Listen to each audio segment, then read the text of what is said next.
নমস্কার, আমি ডক্টর আশিস কুমার দাস। আজকে আপনাদের কাছে এসেছি একটা নতুন ওষুধ সিমফাইটাম। এটাকে সিমফাইটাম অফিসিনাল ও বলা হয়, আর সাধারণ চলতি কথাতে এটাকে এটাকে হিলিং হার্ব, বোন সেট, কমফ্রে ইত্যাদি বলা হয়। এটা একটা হার্ব জাতীয় ছোট গাছ। সেটা ইউরোপে এবং আমেরিকাতে বিভিন্ন জায়গাতে পাওয়া যায়। সিমফাইটা আমরা এর আগে অনেক কতগুলো ওষুধের সম্বন্ধে বর্ণনা করেছি, আর্নিকা, লিডাম, হাইপেরিকাম। দেখুন, একটা হোমিওপ্যাথিতে যে কোনো ওষুধের বহুমুখী কার্যকারিতা থাকে, মানে ব্যবহার হয়। কিন্তু আমি তার মধ্যে থেকে অন্যান্য আনুষঙ্গিক আলোচনা করছি, কিন্তু তার মধ্যে আমার মূল লক্ষ্য হচ্ছে আপনাদের ইনজুরির উপরে, শরীরের উপরে ক্ষত আঘাত বিভিন্ন রকম হতে পারে, সেটার উপরে আমরা কী করে ওষুধগুলোকে আমরা একটার সাথে আরেকটা কী করে আমি চিনবো, সেই সব ব্যাপারে আর্নিকা, হাইপেরিকাম, লিডাম এগুলো সব বর্ণনা হয়ে গেছে এর আগের লেকচারগুলোতে। আজকে একটা সুন্দর ওষুধ সিমফাইটাম সম্বন্ধে বলছি। এটার শরীরের উপরে যে এমন কোনো বড় যদি আঘাত লাগে, তো দেখা যায় যে প্রায়শ এই আঘাতটা কী হয়, আঘাতে ধরুন শরীরে মাংসালো মাংসাল যেগুলো সফট টিস্যু আছে সেগুলো তো আঘাতপ্রাপ্ত হচ্ছে। হওয়ার পরে যে শরীরের মধ্যে শরীরের কাঠামোটা যে হাড়ের বনি স্ট্রাকচারের উপরে দাঁড়িয়ে আছে, যে বোনের উপরে আঘাত হয়ে গেলে হাড় ভেঙে যেতে পারে। তো এই হাড় ভাঙার একটা সুন্দর একটা বহু বহু পুরানো যুগ থেকে এই চলে আসছে এরকম একটা ওষুধ। আগে গাছগাছড়া থেকে ওষুধ তৈরি হতো, আর আগেকার দিনের লোকেরা এটাকে খুব ঘরোয়া চিকিৎসা হিসাবে ব্যবহার করতো এবং গোপনীয়তা রক্ষা রাখতো। এগুলো পরবর্তী ক্ষেত্রে প্রকাশ পেল যখন বোঝা গেল যে এটা হোমিওপ্যাথি ব্যবহার করা যেতে পারে। এটা সূক্ষ্ম মাত্রায় যদি প্রয়োগ করা হয় এটা সুন্দর কাজ করবে। কিসের উপরে কাজ করে? এটা কোনো জয়েন্টের উপরে আঘাত লাগলো, কার্টিলেজ হলো, বোন হলো, বোনের বোনের যে আবরণগুলোকে আমরা বলি পেরিওস্টিয়াম বলি, পেরিওস্টিয়ামে ক্ষত হলো, এইসব কারণে অনেক সময় হাড় ভেঙে যাচ্ছে, তার কারণ ক্ষত। এবং এতে কি হয়, এর একটা কার্য এত সুন্দর। দেখুন, সাধারণত কোনো হাড় যদি ভেঙে যায়, তা হাড় ভেঙে গেলে আমাদের মূল লক্ষ্য থাকে চিকিৎসকদের যে হাড়টাকে ঠিক অ্যালাইনমেন্টে এনে দেওয়া, মানে যেরকম ছিল পূর্বে নর্মাল অবস্থাতে সেই অবস্থাতে আনা। এটাকে আমরা বলি যে অ্যালোপ্যাথিতে অর্থোপেডিক্সের এই কার্যকারিতা আছে, বা আগেকার দিনে লোকেরা এটাকে ঘরোয়া চিকিৎসা হিসাবে বোন সেটার বলা হতো। তারা হাড়টাকে একটা জায়গাতে, সঠিক জায়গাতে, নিজের জায়গাতে পজিশনে সেটিং করে আনা হতো।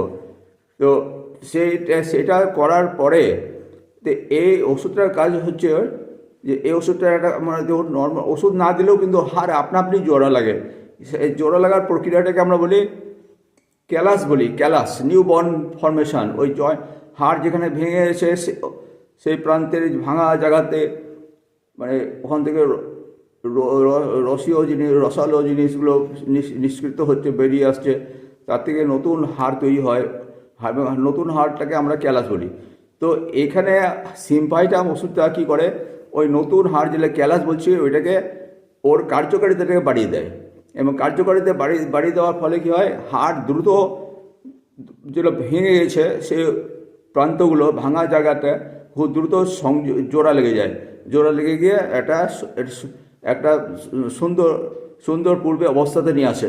এর একটা ক্ষমতা আছে। অনেক ক্ষেত্রে দেখা গেছে যে ওষুধ আমরা প্রয়োগ করা হলো না, বা অন্য সিস্টেমে ওষুধ প্রয়োগ করা হচ্ছে, কিন্তু রোগটা কী হচ্ছে, হাড়গুলো জোড়া লাগছে না।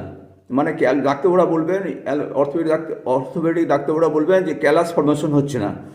তো ক্যালাস ফর্মেশন হচ্ছে না, তো দুই কারণে এগুলো হয়। মানে যে ক্যালাসটা যে ফর্মেশন হচ্ছে না, যে যার ফলে কি হাড়ের দুটো ভাঙা প্রান্তটা জোড়া লাগছে না। তো এটা দুই কারণে হয়। একটা নার্ভের গোলযোগের জন্য হয়, আর একটা হয় যে নিউট্রিশনের গোলযোগের জন্য। নার্ভের গোলযোগের জন্য যদি হাড় ভাঙাটা যদি জোড়া না লাগে, সেক্ষেত্রে কিন্তু সিমফাইটামের একটা ভূমিকা, বিরাট ভূমিকা আছে, এবং সিমফাইটাম সেটাকে জোড়া জোড়া লাগতে সাহায্য করবে ওই ক্যালাসের মাধ্যমে, ক্যালাসটাকে ত্বরান্বিত করে দেবে, ক্যালাস ফরমেশনটাকে। আর অন্যভাবে বলছে ক্যালকেরিয়া ফসও একটা সুন্দর ওষুধ, এক্ষেত্রে যে নন ইউনিয়ন অফ ফ্র্যাকচার, মানে ইউনিয়ন হচ্ছে না। কিছু কিছু ক্ষেত্রে আমরা দেখে থাকি হাড়ের উপরে এমন প্রচণ্ড আঘাত লাগার ফলে অস্বাভাবিক ব্যথা হয়, এবং হাড়গুলো একাধিক টুকরোতে ভেঙে যায়। সেখানেও কিন্তু সিমফাইটামের খুব সুন্দর দখল আছে, ভূমিকা আছে।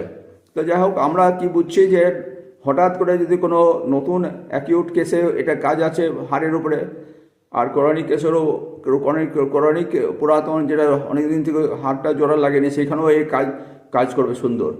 তো এখানে আমরা বলি যে হাড় ভাঙার অবস্থা ছাড়া, হাড় ভাঙার অবস্থাতে দেখা যায় যে হাড় যেখানে ভেঙে গেছে সেখানে একটা ইরিটেশন হয়।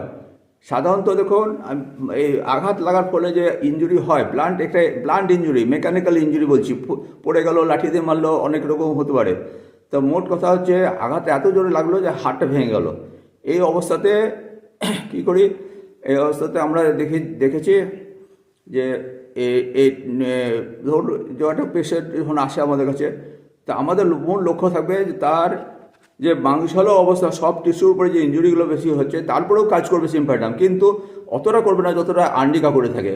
সেই জন্য আর্নিকা যদি প্রথম অবস্থায় দেওয়া হয়, তাহলে আর্নিকার কাজ করবে, আর্নিকা ওই মাসেল পেনগুলোকে ও সরিয়ে দেবে, বা যে রক্তক্ষরণ হয়েছে সেই রক্তক্ষরণগুলোকে কমিয়ে দেবে।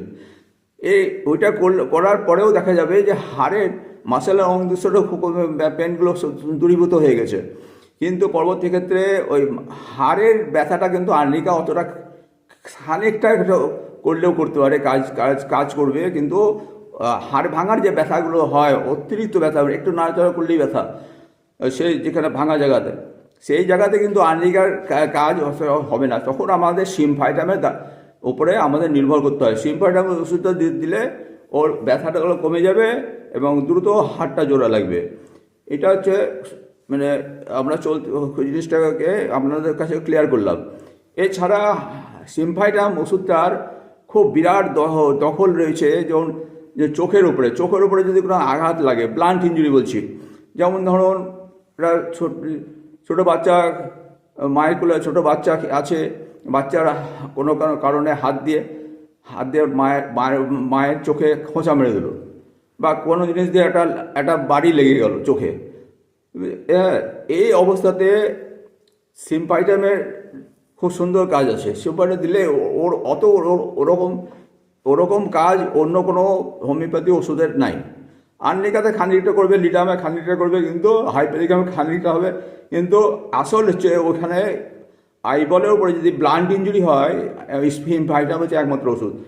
সিমফাইটামে অন্যান্য আমরা প্রয়োগ দেখেছি, পেটের পাকস্থলীতে গ্যাস্ট্রিক আলসার, ডুওডেনাল আলসার, এই ক্ষতগুলোকেও মানে হিল করতে সাহায্য করে। তো আজকে আপনাদের কাছে মোটামুটি এইটার উপরেই রাখলাম, এর বেশি আর দীর্ঘায়িত করছি না। ধন্যবাদ সবাইকে। এর পরবর্তী ক্ষেত্রে আমি দু একটা রোগীর সম্বন্ধে বর্ণনা দিব। নমস্কার, ভালো থাকুন সবাই। আজকে এখানেই আমার বক্তব্য শেষ করলাম।